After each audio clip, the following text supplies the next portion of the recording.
Good morning students. सो आपका स्वागत है आपकी नेक्स्ट क्लास में।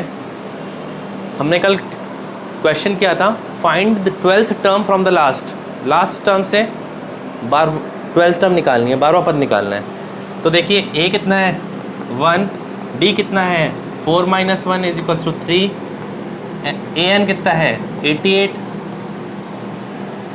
ठीक है, अब अपन को पता है 88 है तो इसको उल्टा करेंगे, ए हो जाएगा अंतिम पद की ओर से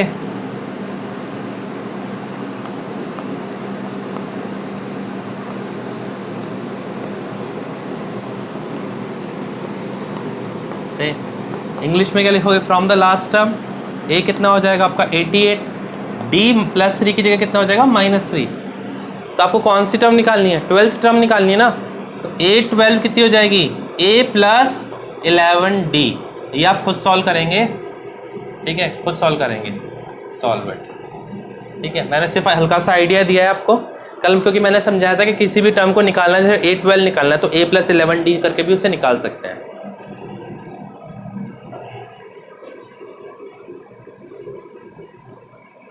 अब यहाँ पर जो नेक्स्ट क्वेश्चन है वो है आपका क्वेश्चन नंबर 3।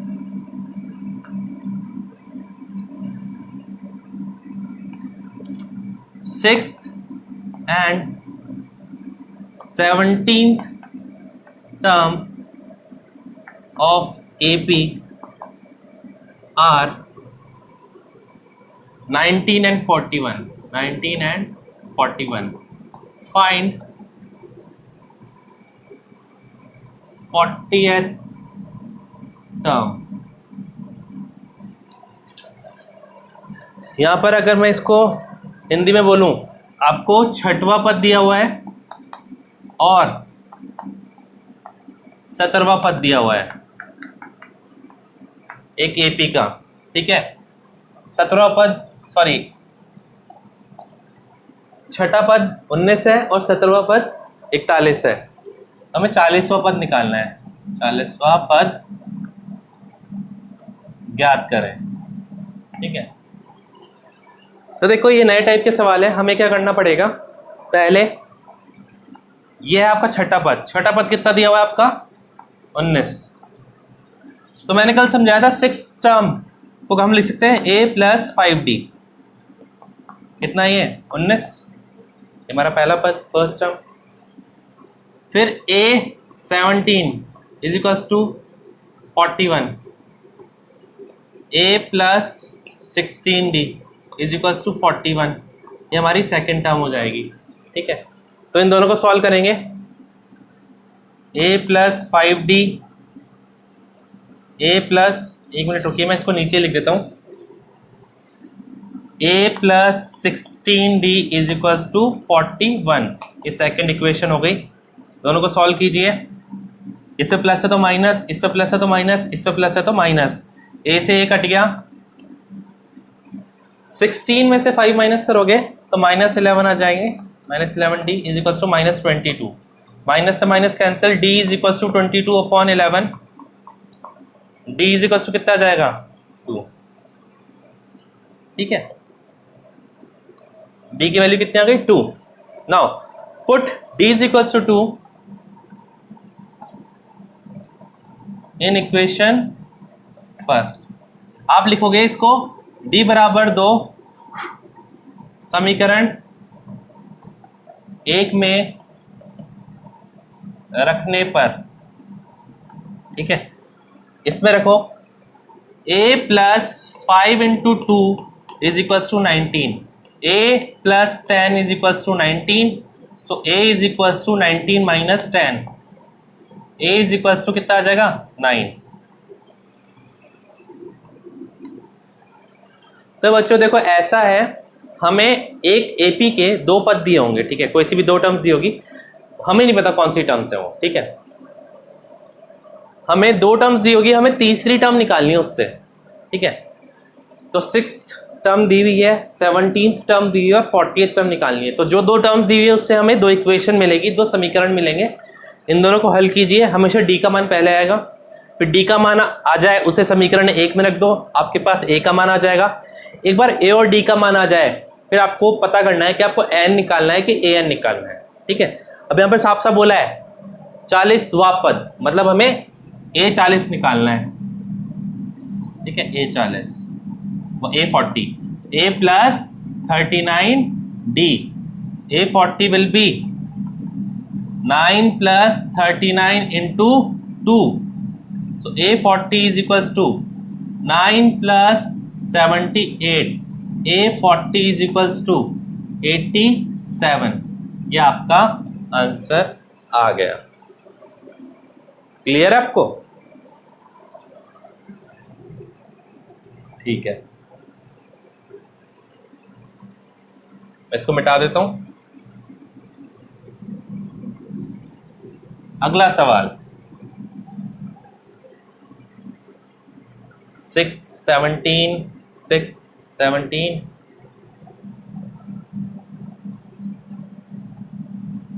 सेम सवाल है।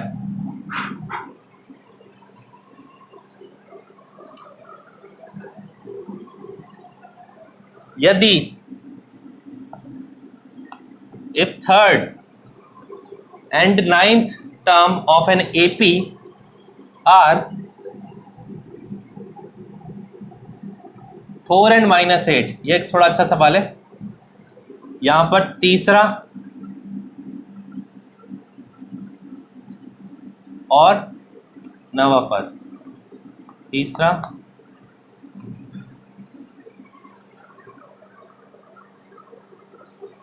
और नवा पद, एपी का कितना है 4 और -8, ठीक है। तो हमें कौन सा पद निकालना है यहाँ पर? लास्ट में सवाल चेंज हो गया, इतना लिखने के बाद विच टर्म इज 0, हिंदी में कौन सा पद शून्य है, और एक क्वेश्चन मार्क।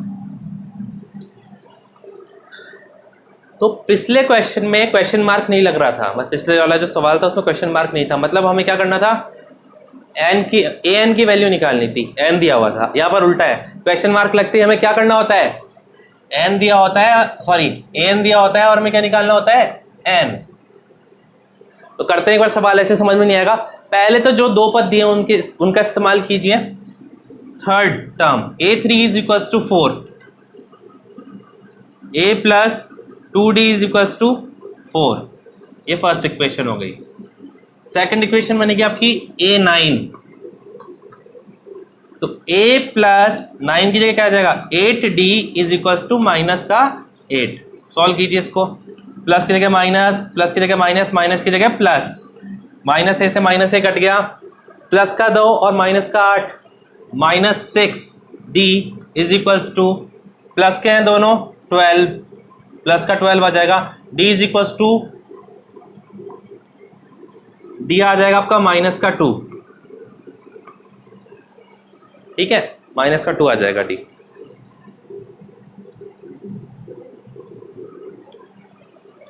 अब यहां पर सवाल उठता है, D आ गया, फिर A कैसे निकालेंगे, वही चीज है,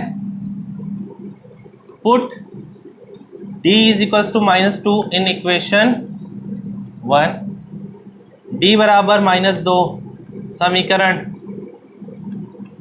1 में रखने पर, ठीक है। अब यहां पर इसका रखते हैं वैल्यू, इसमें A plus 2 into -2 is equals to 4, so A 2 into -2 minus का 4 is equals to 4, A is equals to 4, -4 इधर से जाके उधर क्या हो जाएगा, +4, A इज इक्वल्स टू 8। मैंने बताया था कि आपको A और D की वैल्यू पता होनी चाहिए, अगर A और D की वैल्यू पता है तो आपको पूरा क्वेश्चन आ जाएगा। तो इसके बाद आपको क्या चाहिए होगा, आपको बोला है 0 AN बराबर 0 रखना है, क्योंकि क्वेश्चन मार्क है ना, तो जो वैल्यू दी हुई है वो AN की वैल्यू है। तो यहाँ पर फॉर्मूले में रखिए A plus n-1D is equals to 0, so 8 plus n-1 into -2 is equals to 0, n-1 is equals to 0 minus 8 upon -2, n-1 is equals to sorry students, बीच में कॉल आ गया था, सॉरी फॉर द डिस्टर्बेंस। हाँ, तो यहाँ पर -8 अपॉन -2, तो यहाँ पर मैं इधर सॉल्व कर रहा हूँ ऊपर, n - 1 is equals to 4, so n is equals to 4 + 1 5। तो आपके कौन से नंबर का पद शून्य होगा? 5वां, 5th, 4, फिर उसके बाद जो भी सॉरी यहाँ से स्टार्ट करेंगे 8, फिर 8 के बाद 6, फिर 4, फिर 2, फिर 0। ठीक है, तो ये सवाल बहुत इंपॉर्टेंट है जो दोनों अपन ने किए। इक्वेशन वाले, समीकरण वाले सवाल बहुत ही ज़्यादा इंपॉर्टेंट आपके होते हैं, प्लीज़ इन पे ध्यान दीजिएगा।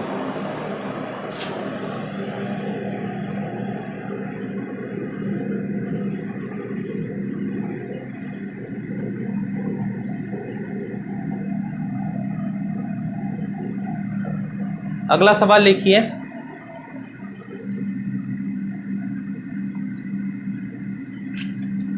there are 60 terms in AP. There are 60 terms in AP. First term and last term are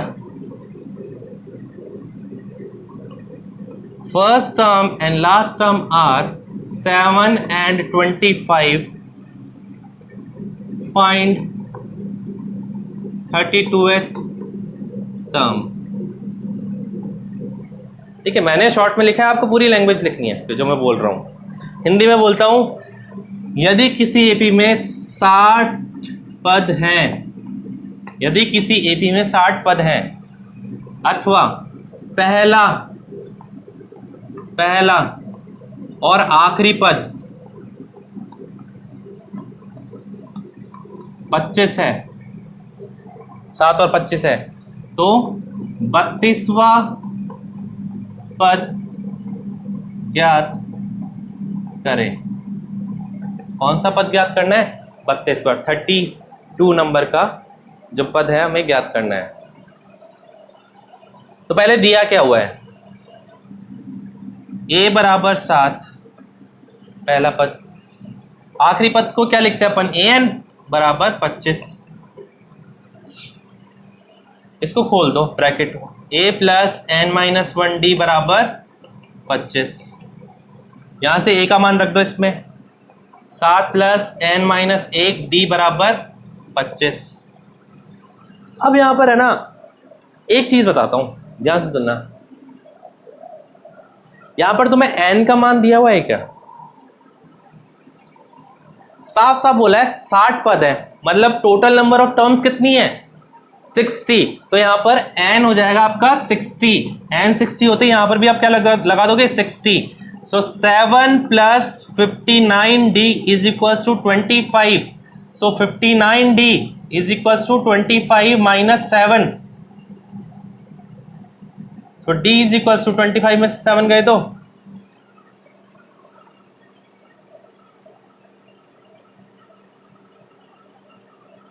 अपना 18 अपॉन 59। मेरे को जरूर कुछ मिस्टेक लग रही है, मैं चेक करने दीजिए। ओके स्टूडेंट्स, मिस्टेक पकड़ में आ गई। यहाँ पर 25 नहीं, यहाँ पर 125 है, यहाँ पर भी 125 है, तो 125 125 125 125, तो यहाँ पर 118 118 आ जाएगा।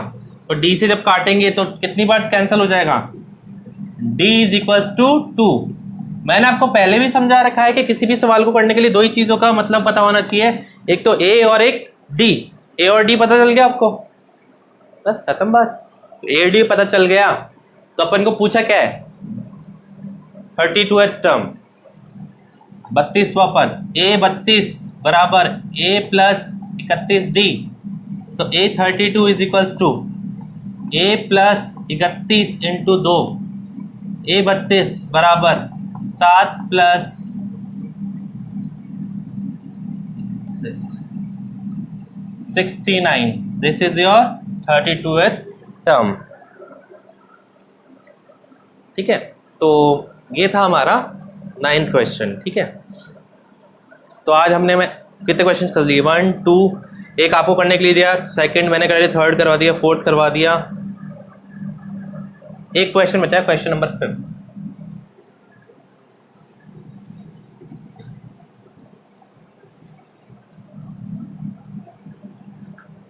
लिखिए, क्वेश्चन लिखिए।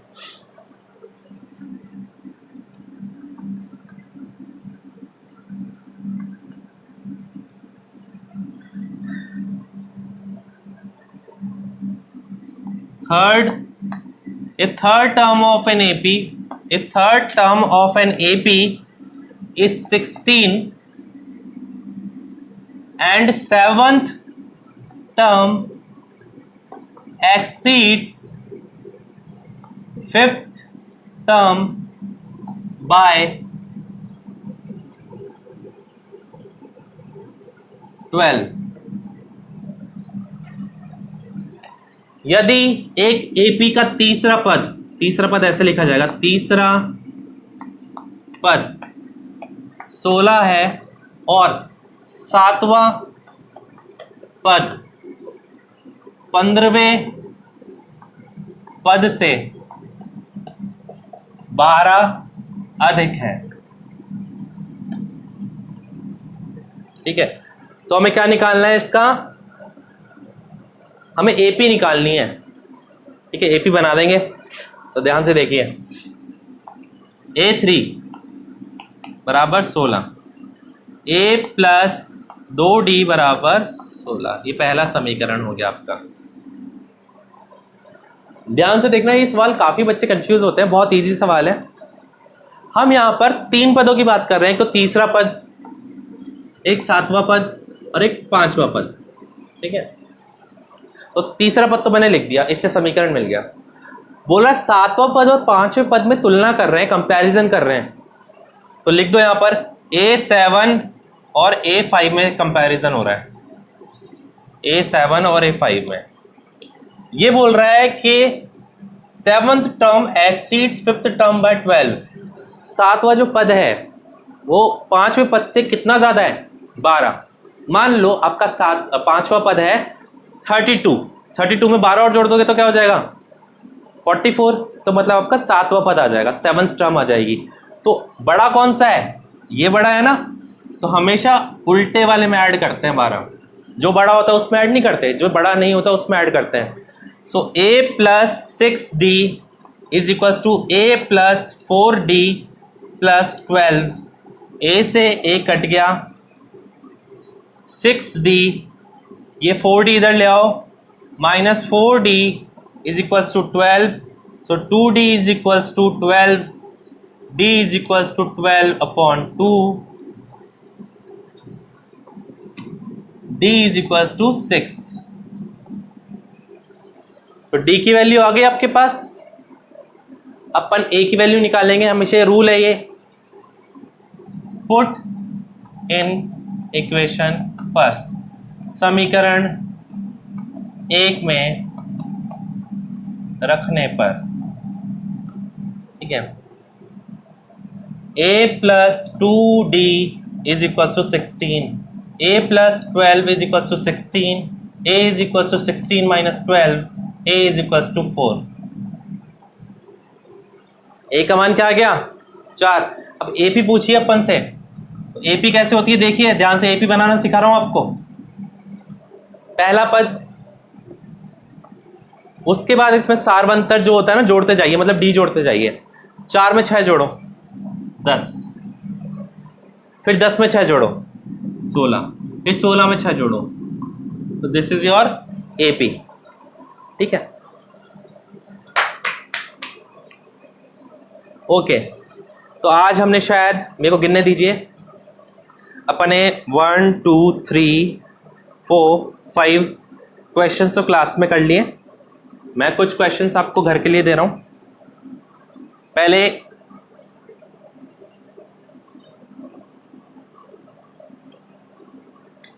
हिंदी मीडियम के स्टूडेंट्स लिख लिए,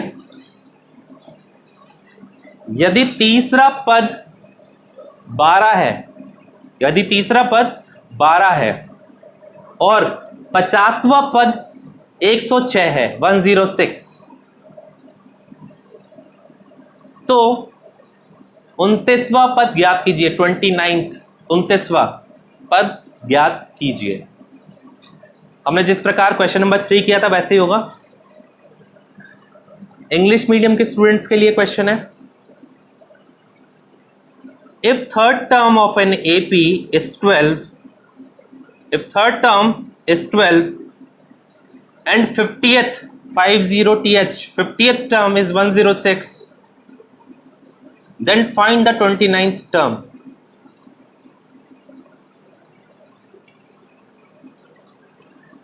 Last question for today. First English medium के लिए, how many 2 digits numbers are divisible by 7? How many 2 digit number are divisible by 7? Hindi medium के बच्चों के लिए, 2 अंक वाली कितनी संख्याएं 7 से भाज्य हैं? भाज्य का मतलब जानते हो ना बेटा, जो डिवाइड हो रही होती है। तो 7 से कौन कौन से 2 अंक वाली संख्या कौन सी होती है? जो 10 के बाद से स्टार्ट होती है, ठीक है। और कहाँ पे खत्म हो जाती है? आपके 99 पे खत्म हो जाती है। Okay students, so that's all for today's class. Will meet in the next class. Thank you.